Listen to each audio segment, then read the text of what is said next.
Pulang jadi sembuh atau jadi miskin? Loh, kita pengen ke rumah sakit untuk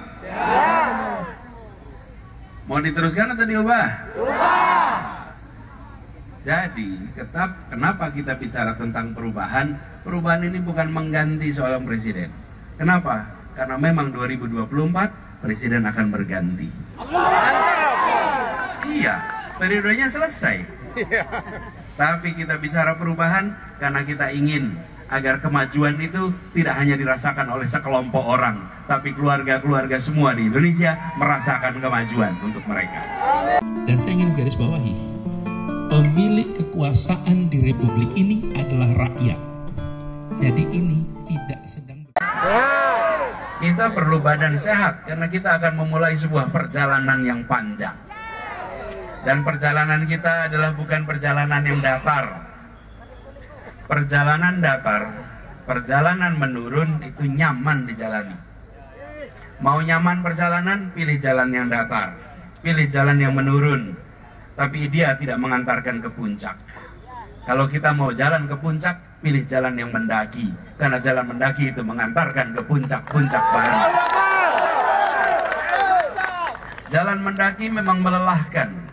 Jalan mendaki memang menyita tenaga.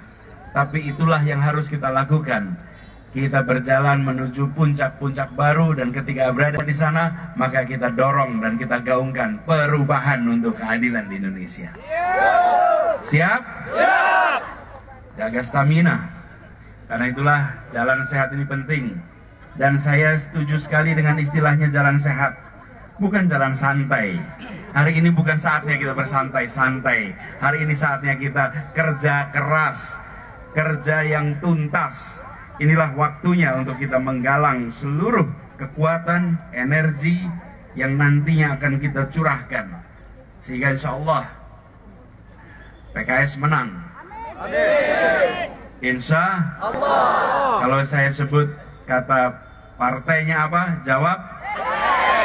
Partainya apa? Partainya apa? Presidennya? Presidennya? Jadi seperti tadi sudah disampaikan, sebetulnya sudah semua lengkap disampaikan Habib Abu tadi. Jangkau tetangga. Sampai berapa rumah tadi? 40. Berapa? 40. 40. Kalau perlu kali 2. 80. Perlu kali 3. 20. Siap? Siap. Insya Allah.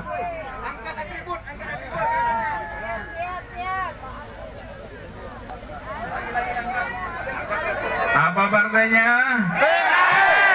Apa partainya? Apa partainya? Siapa presidennya? Siapa? Siapa? Insya Allah dengan kita junjung tinggi ikhtiar ini, bila kita jalankan dengan sepenuh hati, ya gini-gini, boleh dinaikin di foto, turunin biar nggak nutupin yang di belakang, ya. Ya, soalnya ketika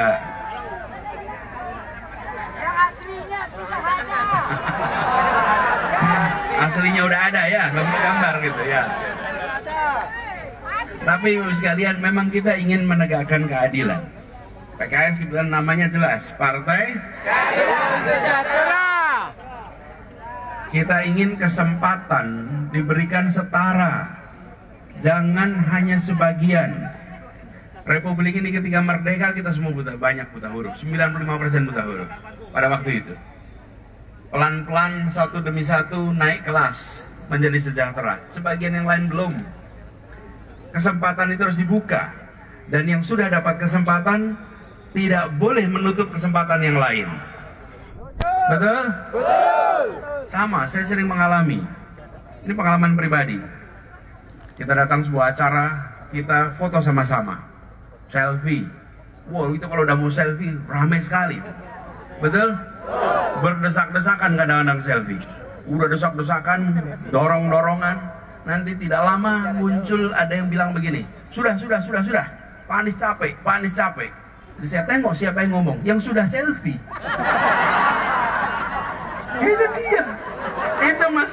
fakta. Ya, sesudah dia dapat yang diinginkan, maka dia halangi yang lain untuk mendapatkannya. Betul tidak? Republik ini sering begitu. Betul. Sudah kaya, makmur, sejahtera, dia kemudian sudah cukup. Belum, kita harus sejahterakan semuanya. Kita harus berikan kesempatan pada semuanya. Dan kita harus bertindak adil dari pikiran dan tindakan kita masing-masing. Karena itulah kita ingin dorong perubahan. Jadi saya reflektif ini. Setiap kali dalam suatu tempat saya cari siapa ini orang yang tidak adil di tempat ini. Ya? Karena dialah nanti yang akan mengungkapkan kalimat sudah cukup. Karena dia sudah resapi. Nah, ini sering terjadi di tempat kita. Jadi Bapak Ibu sekalian yang saya hormati, kita ingin pergerakan dilakukan. Dan Sumatera Barat adalah kunci. Bapak Ibu perlu sadari bahwa masyarakat Minang, baik yang di ranah Minang maupun di ranah rantau, mereka menjadi pengikat erat ikatan kebangsaan kita. Sejak sebelum Republik Merdeka, pasokan tokoh-tokoh pergerakan datang dari ranah Minang, dilahirkan dan dibesarkan oleh Bundo Kanduang. Inilah yang membawa kemajuan dan perubahan di bangsa kita. Tadi malam saya sebutkan ketika disebut 4 tokoh utama kebangsaan kita, majalah Tempo waktu itu menuliskan satu buku berisi 4 tokoh. Satu adalah Soekarno, kedua adalah Muhammad Hatta, ketiga adalah Sultan Syahrir, keempat adalah Muhammad Natsir. 3 dari 4 itu dibesarkan, dilahirkan di ranah Minang. Ya. Karena itu ke depan tradisi keperjuangan ini harus dihidupkan terus. Dan keberhasilan yang nanti insya Allah kita raih di tanah ini akan mengirimkan pesan perubahan untuk seluruh Indonesia. Jadi kita tidak lagi meragukan bahwa di sini ibu-ibu Bundo Kanduang melahirkan, membesarkan para pejuang. Dan sekarang kita sama-sama saksikan ada sebuah momentum untuk kita melakukan perubahan. Bapak Ibu sekalian yang saya hormati, apakah hari ini kebutuhan pangan murah atau mahal? Mau dilanjutkan atau dirubah? Mau dilanjutkan apa dirubah? Kalau sakit harus ke rumah sakit.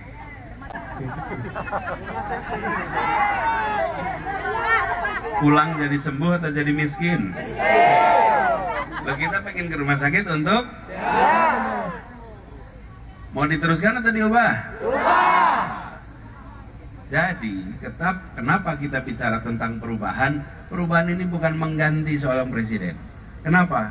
Karena memang 2024 presiden akan berganti. Iya, periodenya selesai. Tapi kita bicara perubahan karena kita ingin agar kemajuan itu tidak hanya dirasakan oleh sekelompok orang, tapi keluarga-keluarga semua di Indonesia merasakan kemajuan untuk mereka. Merasakan perubahan di tingkat keluarga, di tingkat masyarakat. Itu yang sama-sama kita ingin dorong. Dan kita berkeyakinan sekalian bahwa ikhtiar ini adalah ikhtiar untuk semua. Ini bukan tentang satu orang, ini bukan tentang satu partai, ini bukan tentang satu koalisi. Ini adalah tentang satu bangsa yang harus merasakan keadilan bagi semuanya. Jadi kami semua berharap insya Allah dengan apel siaga ini jadi bukti kesiagaan masyarakat Sumatera Barat. Siap menyongsong perubahan? Siap menjangkau semua? Siap untuk bisa mempertahankan keberhasilan? Terus sekalian, 2019 sudah lewat. Peristiwa yang terjadi di 2019 adalah sejarah. Yang sedang kita hadapi adalah 2024. Sudah saatnya kita menengok ke depan dan tidak menengok ke belakang lagi. Kita tidak menengok ke belakang, kita tengok ke depan. Karena itu kita sama-sama lihat bagaimana konsistensi perjuangan harus menjadi prioritas. Rekam jejak adalah kata kunci bila diberi amanah dan ditinggalkan amanah, maka besok akan berulang. Bila kemarin menjaga amanah, insya Allah besok akan menjaga amanah. Kita sama-sama menginginkan agar pribadi-pribadi yang selama ini diberikan amanah di Dewan Perwakilan Rakyat, di DPRD Provinsi, di DPRD Kabupaten, mereka-mereka yang amanah didorong lagi, dan mereka-mereka yang belum mendapatkan amanah, mari kita titipkan kepada mereka amanah itu. Nanti insya Allah kita raih di tanah ini akan mengirimkan pesan perubahan untuk seluruh Indonesia. Amin.